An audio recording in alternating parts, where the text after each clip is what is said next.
As the official podcast partner for Mom 2.0, the largest summit for professional moms across industries, I got a chance to interview speakers, attendees, and sponsors to share their perspective on the work they do and the impact they make on our community.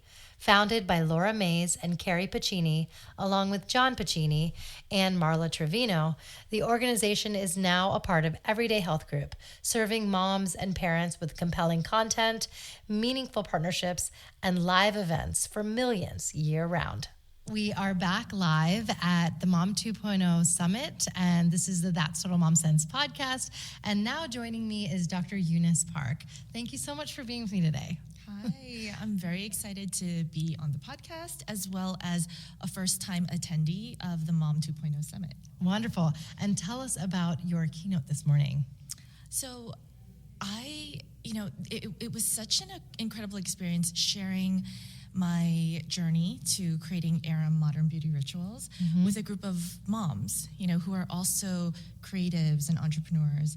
And I think my story of my postpartum care journey and recovery journey, I think resonates in a deeper sense with this group of women. Yes, 100%.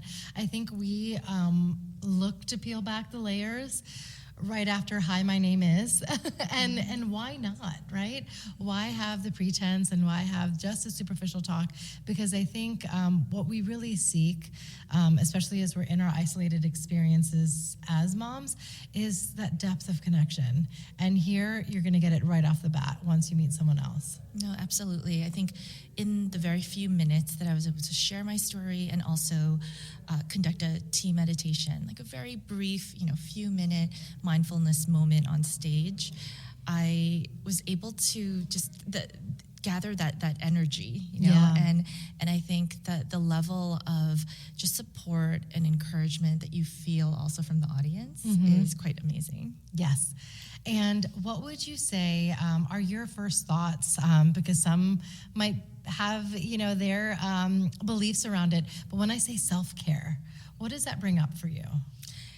I think that self-care now, it can mean a lot of things. And I think to some people, it means taking a bubble bath or lighting a candle. Yeah. But the discussion this morning was that self-care runs much deeper than that. Yes. And self-care for me at this point is having a very quiet moment to myself to process and just reflect on my day. Yeah. And there's this craving. I feel like more now than ever before, I'm craving time where I don't have my phone. Yeah.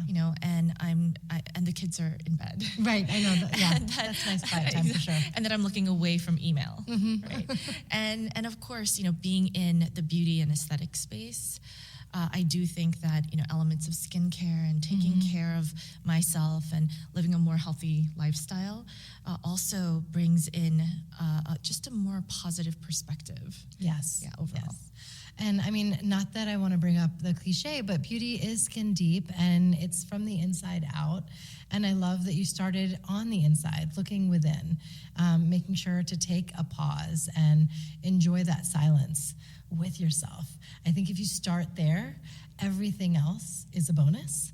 And this is something that I definitely feel, because self-care is a word or term that's thrown around a lot. And when I think going for a mani or pedi, that's grooming.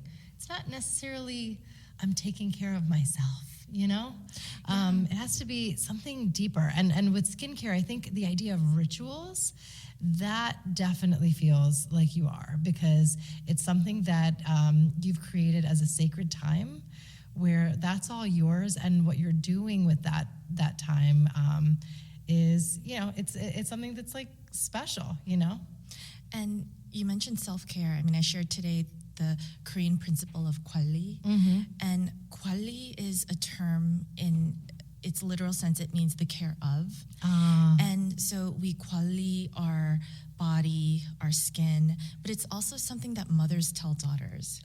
It says, kwalli your body and well-being. Yeah. And so it's something that's passed down from generation, and it's not a term that means, like you said, grooming, right? Yeah. Which is often a synonymous term for self-care. Right. And being able to align our mind, body, and spirit, that's when I think that we feel transformed. So we feel like we're the best version of ourselves. Yes. And that's when I think that we come into just our power, our ability to be able to do the work that we're really meant to do. And that's the transformation I see in my patients. Thank you so much, Dr. Park. Thank so you for nice to having have me. you on. It's great to be on your podcast and to meet you. Thank you. Now I'm interviewing Jessica Eastman Stewart, founder of the Joyfully Managed Team and Family. She parlays her work life leading teams in corporate, including fighting for educational equity through Go Public Schools, to helping her clients achieve success and harmony in their households. Listen in. So Jessica, tell us a little bit about what, was that catalyst you needed to come here. Oh my gosh. Being connected to other folks who are also supporting families is so valuable. And honestly, I just texted my husband earlier today, and I've been to a number of conferences in my life, and I said, this is the most useful conference I have ever attended. It's so great. It really is. And everybody is so kind. Yeah. The location is beautiful. I know. The whole thing is a vibe. Yeah. And I feel like the connections and friendships that we make here, they are lifelong. Yeah. My first one was last year in LA, and it felt like we didn't miss a beat. A lot of the women that were all over, where we reconnected again here, and it's like, has it been a year? It doesn't feel like it. Yeah, I know. It is my first time here, and I feel like I've already met folks that I feel like I've known for a long time, and I literally just met them at the airport yesterday. Oh my God. But we're like seeing each other like, oh, hey again, good to see you. Yeah, exactly. Bestie, See you. Yeah, have you met this other person? You should connect with each other. Okay. Right, I love it. Yeah. And tell us a little bit about what you do. Yeah, I help working parents get organized both at home and also at work. Okay, nice. And so give us some hacks on organization, because I feel like that is a multi-pronged question. We have our digital organization, we have our home organization, we have our work life and household, like all of it. Yeah. And it's not just Container Store, it's more than that. Oh, it's so much more than that. I think one of my favorite strategies, and I was just talking to a bunch of moms at lunch today about this, is having a weekly family meeting. Oh. And my husband and I have been doing this for a number of years, and our kids are now starting to get to the point where they can join, but for the longest time, it was just the two of us, and it was focused on the logistics and the priorities of our family and home life, and it honestly is the thing that keeps us from feeling so overwhelmed and dropping all of the balls in our very full life. Yes, 100%. I am going to take a cue from you. What do you discuss in this family meeting? Yeah. And what's it like with 4-year-old opinions, 6-year-old opinions? Does the 2-year-old get to just stand on his head? So, folks, we're starting to incorporate our kids, but they don't come for the whole thing. Okay. And when they do come, we're asking them questions like, what went well for you this week? Is there something you want to work on this week? Is there something about how our family is working together that can be improved? But when my husband and I are there alone, and to be fully transparent, our kids are totally on screens during this time, because that's what allows us to get the focused time together. We are talking about the calendar for the week, right? Okay. What's coming up, is anything, that's where we discover ooh, I have a meeting on that day, and so I actually can't do kid pickup like normal on Tuesday, so can you do it? Or, oh, right, we're gonna have friends over on Thursday. What are we making? Awesome. Thank you so much for being here. You This are was welcome. Great.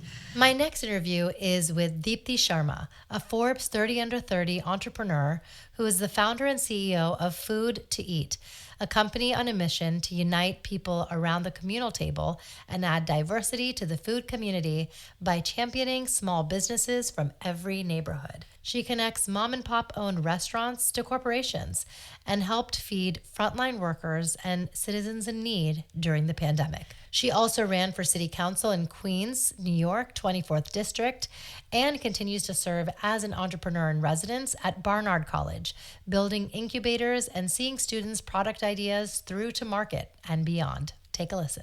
I am joined by someone who, it feels like a friend, a blast from the past, because we connected, think it was like 2019, and then the Something like that. pandemic. Yeah, and then it was like, oh my God, we're just in a hole all alone. And here we are meeting in person for the first time. Yeah. And you're in Queens, and I'm in Jersey, and this is happening in Camelback, Scottsdale, New Jersey. I mean, know. Scottsdale, Arizona. I can't believe it. It's funny because like I feel like I've met you in person Yeah. only because on social I've followed your work and like the things that you're doing and talking about. So it's so surreal. Like when you said this is the first time, I was like, oh my God, wait, really? Yeah, How I is this know. the first time? And how many friendships do you have that are like that are just like, cultivated virtually, and it's years later that you're like, oh wow, we've been in these spaces and we're finally connecting in person. And it's funny, we're cultivating them and supporting each other Yes. through this virtual world because we all want to see each other growing and doing really amazing, successful things. So and giving tips on how to mom or how to be a working mom or stay at home, like wherever you are in your journey. And so it's kind of cool to have that. Yeah, 100%. So tell me what you're working on now.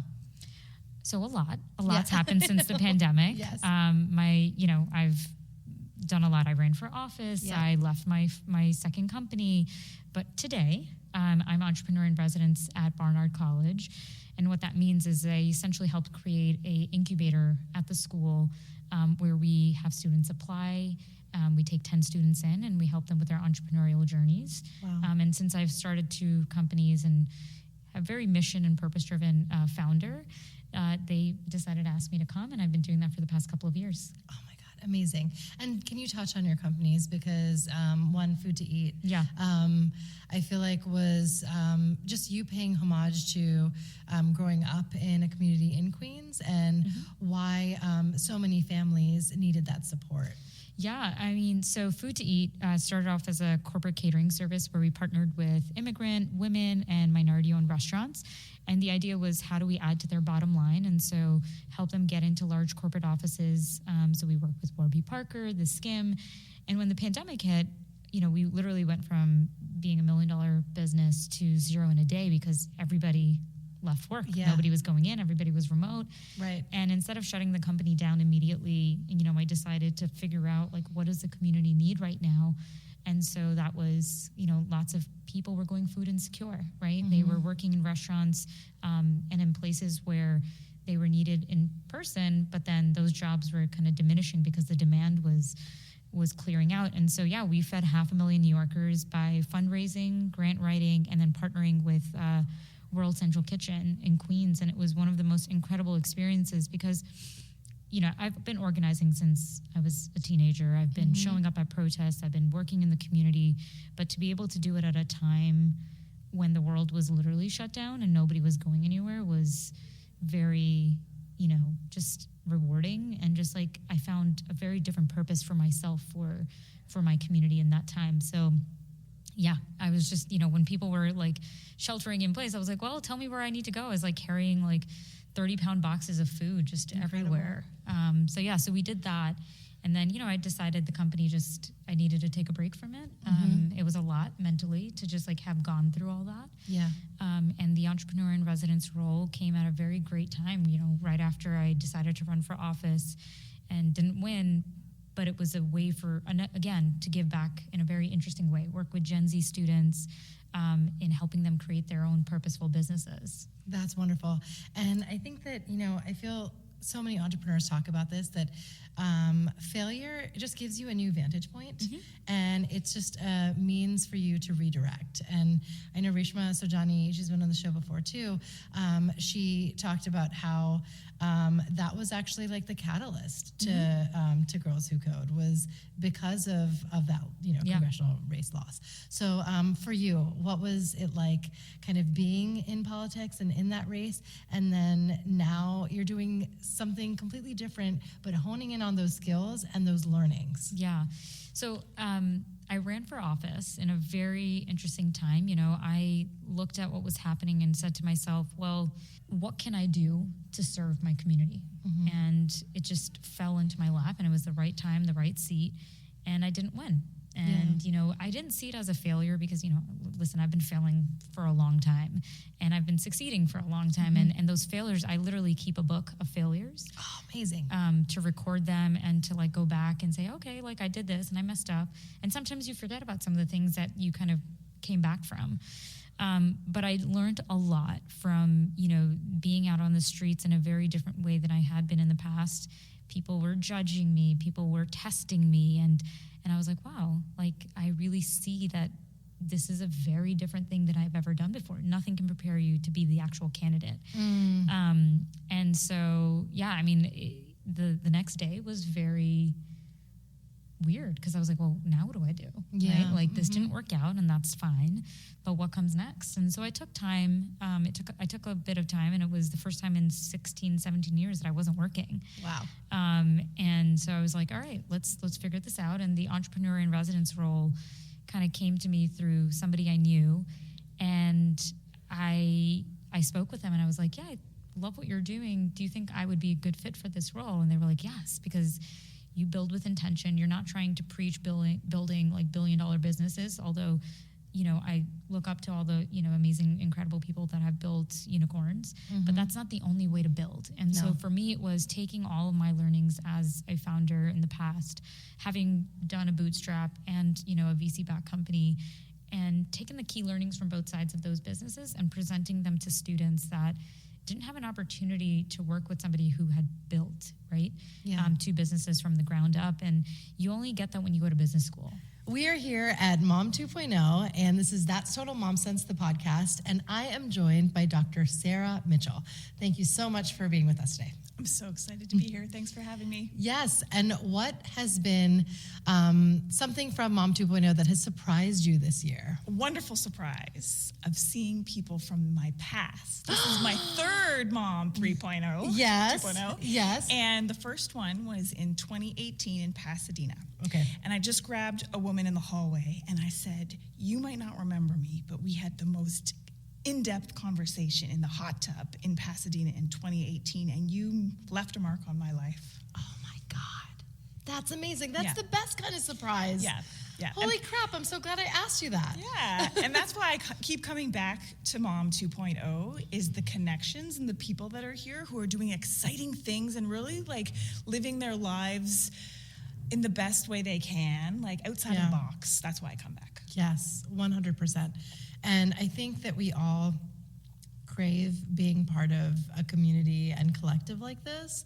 And the fact that we get to reconnect every year is so important for our mental health. Absolutely, especially if you're a solopreneur like I am. Like you're in the office day by day with not a lot of people around you. And yeah, we definitely need the community. Yes. So tell us a little bit about your practice. Yeah, I empower tired parents to teach their little ones to sleep so they can parent confidently day and night. So they come for the sleep and they leave with the parenting because it is both. Ooh, I love it.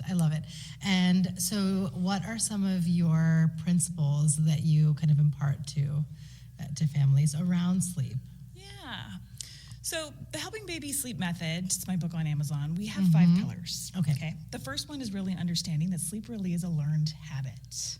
We don't always think about it like that. We think, especially when you have a baby, that this should be this beautiful, natural, instinctual thing that just should unfold. Yes. And you shouldn't have to work at it.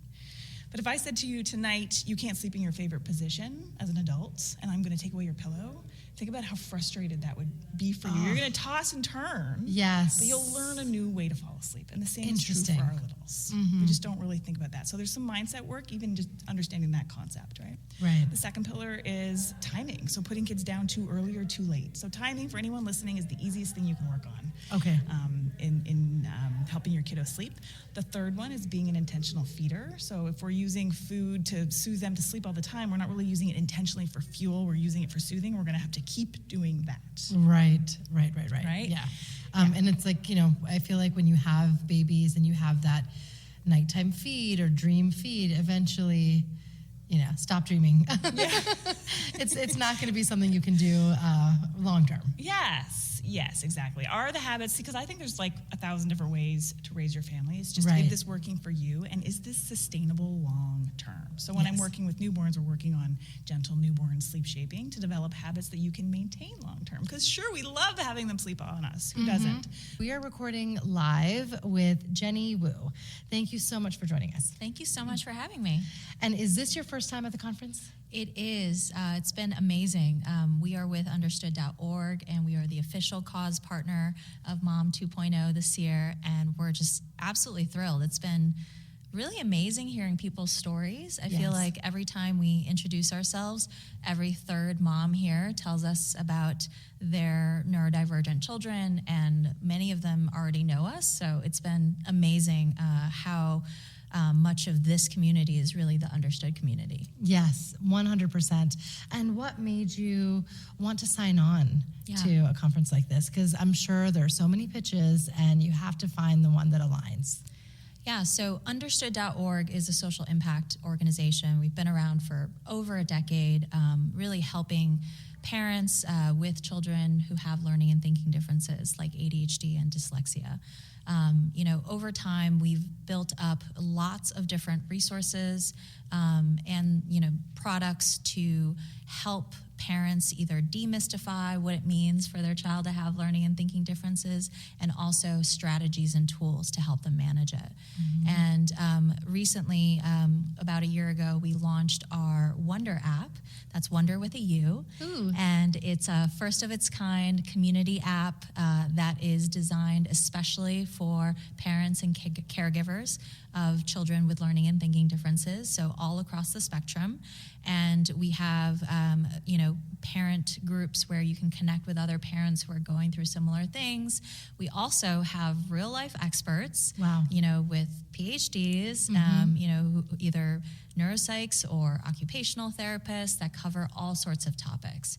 And so our goal is to really cut through the noise, make parents feel less alone going through this, and also give them the right information that they need without having to sift through loads and loads of misinformation. Yes, 100%.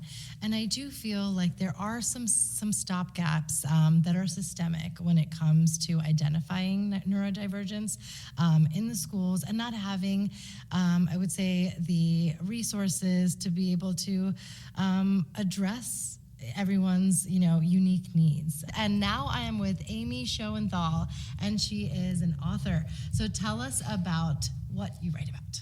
Yeah, I have been writing for many outlets, including Forbes Women, for, 6-7 years now. And I interview founders and leaders and people who are really shaping culture and society for the better in some way. That's great. And over the years, I have seen just a significant trend where the pinnacle of everyone's story is really when they get to some setback that they faced or some problem that they encountered that led them to their most brilliant idea and generally their most successful venture. Yes. And that's how I came up with the idea to sort of explore why this was happening and see if there was some sort of formula or framework that they were all working through to get to this moment, to see if maybe we could make it easier on others who are experiencing inevitable setbacks. Right, hitting a wall. Exactly. So I'm like, can we fast forward this process and get to that golden nugget? When's that going to happen? Like faster?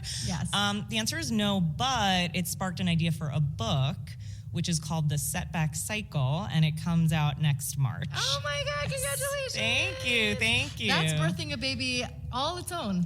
Oh my God. I don't know what's harder. Labor was not this hard. Yeah, I know, right? It didn't I last will this give long. You that. Yeah. I feel like for all of us who have a book in there, Yeah. I mean, yeah, just, I feel like it's just a huge undertaking. And it's just the blood, sweat, and tears and pouring your heart onto the pages. And then when it's out for the universe to enjoy. Yeah. Amazing. Thank you. I love that you created your own beat, because it's something that is so relevant. And I think in the society that we're in, women particularly need to feel empowered and embrace, our failures. I've had Reshma Sojani on the show, and She's in the book. Okay, yeah, as she should be. And we need to be brave, not perfect, because perfection is not tenable. It's true. No, it's true. And I think, this isn't one of those like we're glorifying failure or saying like go out and make mistakes. That's a really privileged point of view.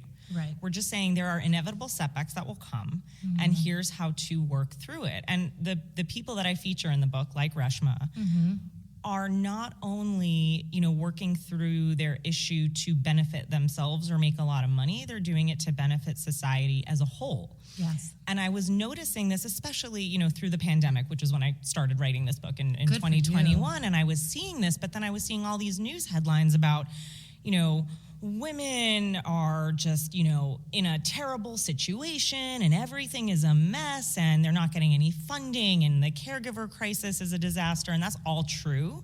But what I was also seeing was these other people, mostly women, who were developing solutions to all of these problems, but they weren't getting nearly enough attention. They weren't getting nearly enough funding.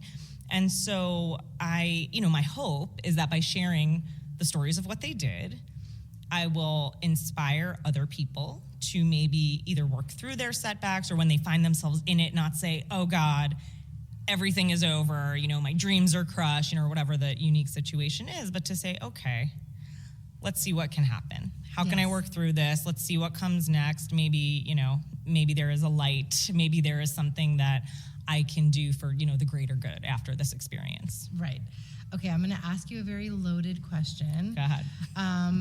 There's got to be a personal kind of through line in the book. What was your personal setback that you were like, I had to face this music and overcome it?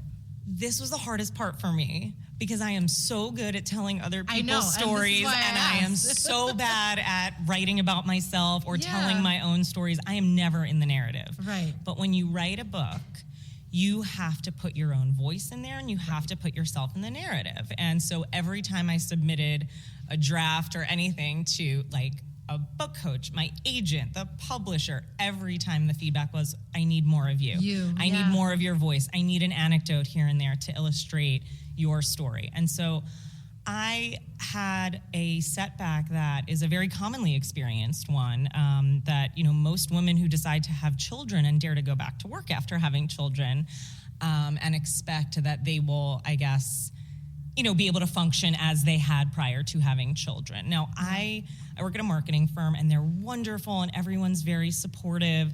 And so even in the best of circumstances, there is still a looming identity crisis. And I was so self-conscious that I was not proving my value and that I had to reclimb this mountain after being gone for 3 months. Because I think society just sort of imprints this message on you that once you are a mom in the workforce, you are not as committed to your job. And I'm saying this in, it was 2018 when I had my daughter.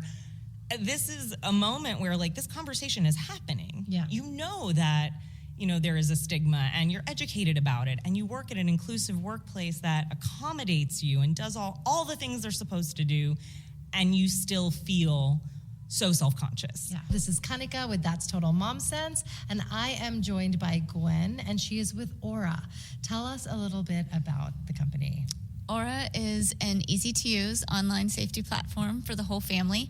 So we monitor everything that's important to you. So that's your finances, your identity, your devices, and in particular, your family. So very focused here today on sharing with people about our family solutions around parental controls and safe gaming for online predator and cyberbullying alerts. Wow. And just educate us a little bit on this, especially for those who have younger kids. I have kids sub 6 years old, so they're not going to see phones for a very long time, though they do know how to find the YouTube symbol and the camera app on my phone. But I feel like let's start there and then tell us about how we can enable controls for the older kids. But with the younger ones, is there anything that we can have in place to make sure that they're safe? Yeah, I think even if it's not their own devices, you can essentially set up parental controls on whatever device that you allow them to use. You can set it up so that they are not able to access certain content that you would not want them to see. Yes.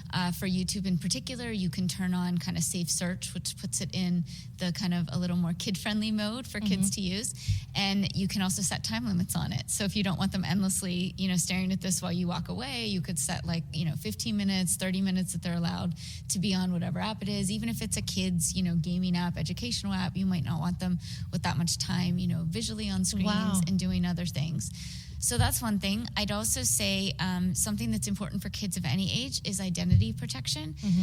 So 1 in 50 kids last year had their identity stolen. What? That's crazy. So nearly 1 million kids in the US had their identity stolen. Kids have clean credit files, so they're often targeted by cyber criminals. Oh my so God. it's really important to not only monitor your identity as an adult, but also your kids. So that's something we offer for the whole family. And I mean, how is that information leaked to those who are like hacking and? I mean, it's unfortunately becoming more and more prevalent. So just last year alone, every year the FBI releases updated stats. There was $10.9 billion lost to online crime last year alone. And to put that in perspective, there was only 1.6 lost to home burglary. So what years ago you might have seen a reverse in this trend of, home burglary and online crime was not such a big thing, but over the years, criminals have moved online. So it's ever more important that we're protecting ourselves online, Right. whether it is you as an adult and your own credit and your identity, but also your kids, that they're not getting, scammed or catfished as kids, or online predators are trying to get to them just while they're playing their video games once they do get a little bit older. So scary. Okay, so now let's dig a little deeper into those who are of middle school and high school age that have their own phones and devices and are gaming and have their profiles and know a lot more than parents do about how to navigate those spaces. So how do we set up controls for them and protect them? Yep. So there's 2 different solutions we offer. So safe gaming, one, most of those games are played on a PC. So you actually download the software onto the PC, and then you're able to get a weekly report on what they're doing on games, how much time they're spending, kind of a weekly activity overview. We also will send you alerts if we detect cyberbullying or online predators in the presence. So you will get alerted so that you're able to then, get them off the game, really have a conversation with the kids. We really advocate that, you also have a conversation. Like, tools and technology can only go so far. And yes, we can put, with parental controls, you can put the settings on their phones so they can't access certain things. But kids are still going to, explaining to them why it's important. Yeah. So we just did some research that we were releasing around Mother's Day. And, over 50% of parents are worried about what their kids are doing online. And over 50% of them are kind of actively monitoring it. But only 1 in 5 is actually having a conversation with their kids frequently. Okay. So it's something we also encourage to, there's that human element of also talking to them about it. Yeah. And helping them understand the dangers. Thank you for listening to my live podcast at the Mom 2.0 Summit. This episode was powered by Rode Microphones, produced by Ryan White and Allison Marino, and edited by Britain Media. You can follow us at Mom2Summit and Kanika Chadda Gupta on Instagram. You can watch the episode on YouTube or my website, that'stotalmomsense.com, and learn more at mom2.com. Subscribe to That's Total Mom Sense wherever you listen and leave a rating and review. They help a ton with the algorithms. Thank you for being part of our thriving community. I'll see you soon.